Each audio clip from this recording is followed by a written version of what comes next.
At least 31 Palestinians were killed as they were trying to get to a humanitarian aid site in southern Gaza. This all happened in the pre-dawn hours of Sunday morning.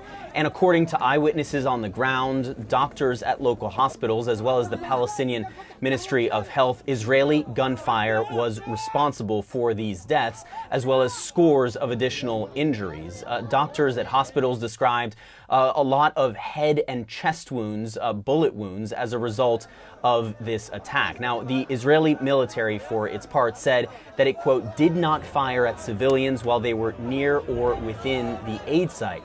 However, and this is interesting, an Israeli military source has acknowledged that Israeli troops fired what they described as warning shots at a location about 1 kilometer away from the aid distribution site in question. And that's notable because this attack, in which about 31 Palestinians were killed, took place at the Al-Alam roundabout, which is about 1 kilometer away from this aid distribution site. Eyewitness accounts from the ground are grisly, with some Palestinians describing crouching down in fear as bullets whizzed over their heads. Some individuals who tried to get up to run away were shot as they fled, according to eyewitnesses on the ground.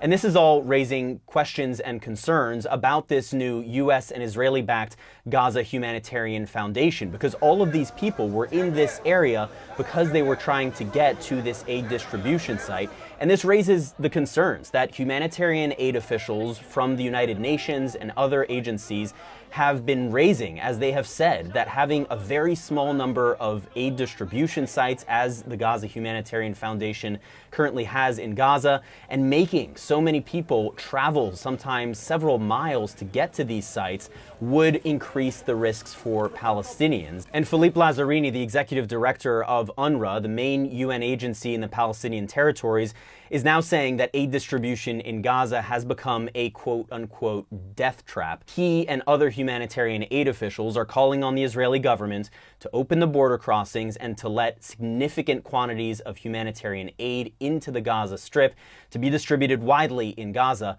and not just at these select and highly militarized aid sites.